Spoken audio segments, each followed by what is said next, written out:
Sir నమస్కారం sir. నమస్తే అండి.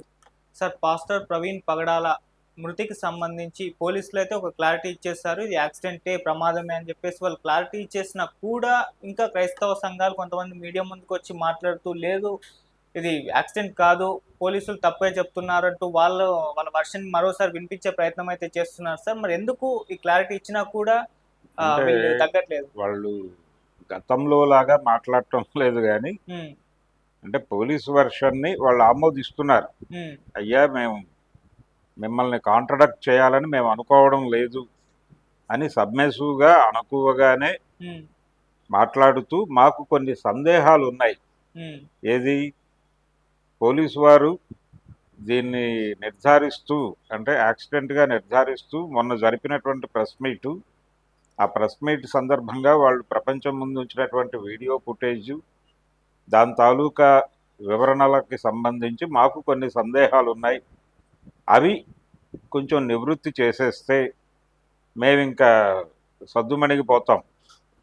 మీరు చెప్పిన దాంతో మేము విభేదించి మాట్లాడటం లేదు. కానీ కొన్ని సందేహాలు మిగిలిపోయాయి. ఆ ఓకే. మిగిలిపోయిన సందేహాల్ని మీరు ఆ రోజు క్లియర్ చేస్తారేమో అనుకుంటే క్లియర్ చేయలేదు. మేబీ ఓవర్‌లుక్ అయ్యుండొచ్చు గాక మీకు.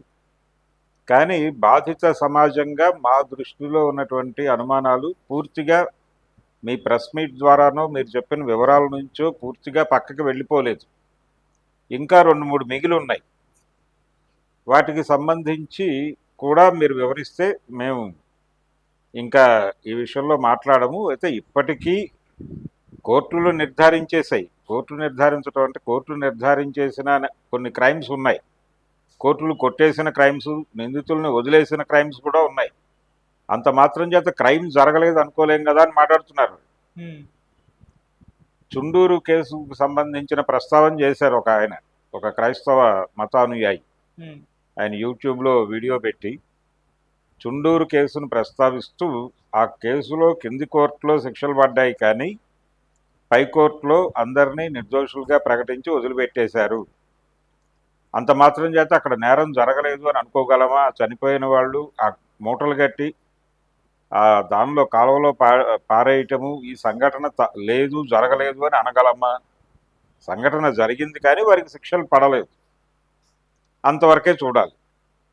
మేము కూడా దీన్ని ఇలాగే చూస్తున్నాం. అది ఎలాగైతే దళితుల జీవితాల్లో ఒక చేదు జ్ఞాపకంగా మిగిలిపోయిందో, అలాగే ఇది కూడా మా జీవితాల్లో ఒక చేదు జ్ఞాపకంగా మిగిలిపోతుంది. అలా మిగిలిపోకుండా చేయమని అడుగుతున్నాం అని చెప్పి చాలా వినయపూర్వకంగా వాళ్ళు ప్రాధాయపడుతూనే అడుగుతున్నారు. హ్మ్.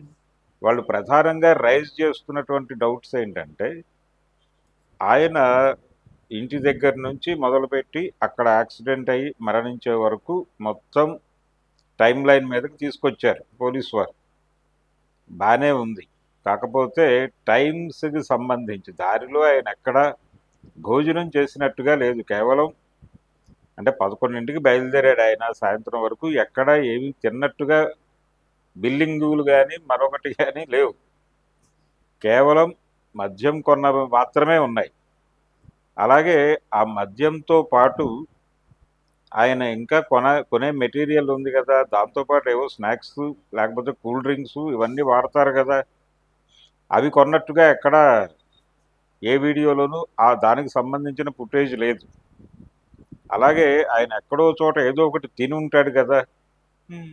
ఆ తిన్నవి ఎందుకు తాగినవి అంత డీటెయిల్డ్గా తీసుకున్నప్పుడు తిన్నవి ఎందుకు చేయలేదు మీరు?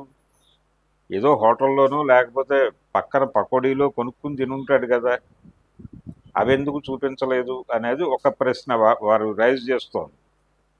తర్వాత కొన్ని చెక్ పోస్టుల దగ్గర ఆయన ఎంట్రీకి ఎగ్జిట్కి మధ్యలో ఆ చూపించినటువంటి వీడియో ఫుటేజ్లో ఉన్నటువంటి టైమింగ్స్, అంటే అక్కడ టైం రోల్ అవుతూ ఉంటుంది కదా, దానిలో ఉన్నటువంటి ఇబ్బంది ముందు వెనక జరిగినాయి వీడియోలు. హ్మ్. అలా మీరు చూపించిన వీడియోలోనే ఒక గందరగోళం ఉంది. ఒక 2 మినిట్స్ క్లాష్ ఉంది. వెనక్కి వెళ్ళి మళ్ళీ ఎలా వస్తాడు అతడు అనేది ఒక చోట ఒక టోల్ గేట్ దగ్గర ప్రాబ్లం ఉంది.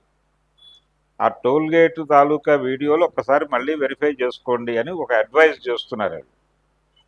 దాంతోపాటు అక్కడ చనిపోయిన చోట ఆయన హెల్మెట్ పెట్టుకునే ఉన్నాడు. హెల్మెట్ పెట్టుకునే పడిపోయాడు కానీ హెడ్ ఇంజురీతో చనిపోయినట్టుగా చెప్తున్నారు. అవును. ఆ హెల్మెట్ తీసిన వాళ్ళు ఏం చెప్తున్నారు? ఆయన చూసి హెల్మెట్ తీస్తే దానిలో నుంచి బ్లడ్ పడింది అంటున్నారు. క్లాట్ అయిన బ్లడ్ ఇలా బయటకు వచ్చేసింది హెల్మెట్లో నుంచి.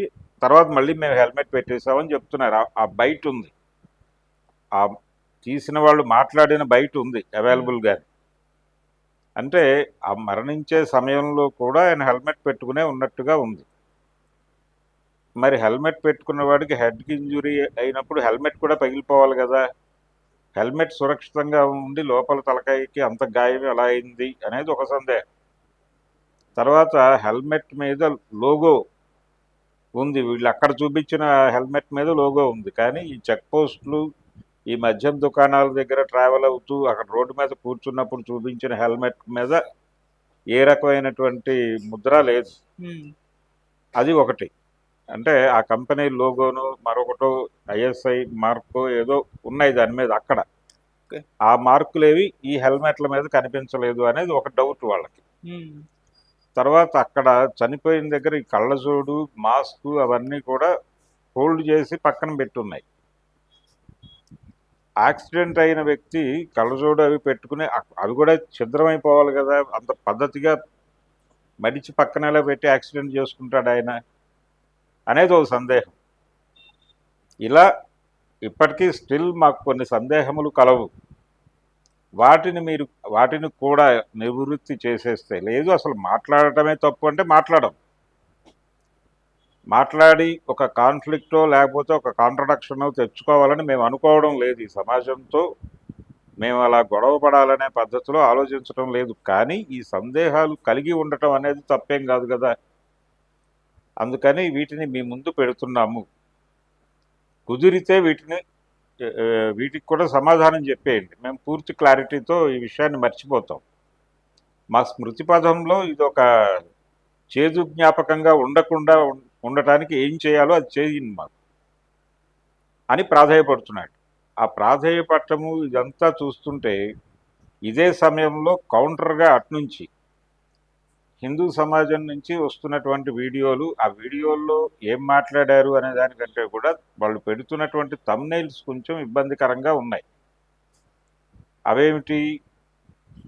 తాగి యాక్సిడెంట్ చేసుకుని చనిపోతే మా మీద పడి ఏడుస్తారా అని ఒక థంబ్నెయిల్.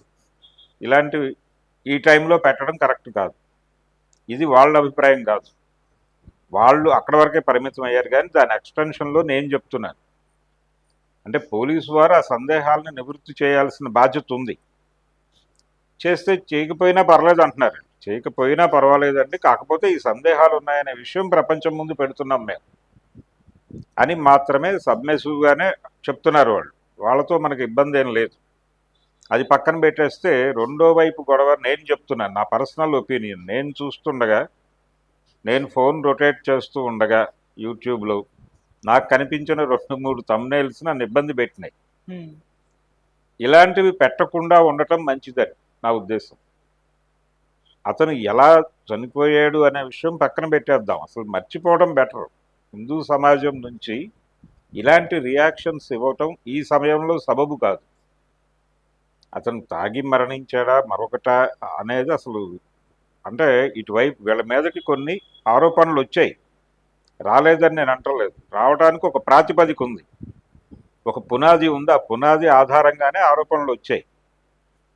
దాన్ని అక్కడితో ఆపేయండి. ఆ విమర్శలు వచ్చినప్పుడు వీళ్ళు కౌంటర్ ఇవ్వడానికి ప్రయత్నం చేయలేదు. ఆ టైంలో చాలా సెన్సిటివ్గానే వ్యవహరించారు. ఈవెన్ రాధా మనోహర్ దాస్ కూడా ఎక్కడ మాట్లాడలేదు, చాలా ఒబీడియంట్గానే వ్యవహరించాడు. ఇప్పుడు కూడా అలాగే వ్యవహరించాలంటున్నారు. ఇప్పుడు వాళ్ళకి ఆల్రెడీ గవర్నమెంట్ సమాధానం చెప్పేసింది, పోలీస్ డిపార్ట్మెంట్ ఇది జరిగిందని చెప్పేసి వాళ్ళు ఒక వీడియో ఫుటేజ్తో చేశారు. అయినప్పటికీ మాకు ఇంకో 2-3 సందేహాలు ఉన్నాయని వాళ్ళు అంటున్నారు. అది వాళ్ళు నివృత్తి చేస్తారా చేయరా వాళ్ళ కూడా. ఈ టైంలో వీళ్ళు ఇలాంటి వీడియోలు చేయటం అనేది మళ్ళీ కమ్యూనల్ హార్మనీని ఇబ్బంది పెట్టేది. ఇప్పుడు అట్నుంచి అలాగైతే క్రైస్తవ సమాజాన్ని మీరు ఏది మాట్లాడినా కమ్యూనల్ హార్మనీకి ఇబ్బంది అవుతుందని చెప్తున్నారు, వీళ్ళు మాట్లాడినా అదే జరుగుతుంది. బాధితులు వాళ్ళు, చనిపోయింది ఆ సమూహానికి సంబంధించిన వ్యక్తి. సో ఆ గొడవ భయము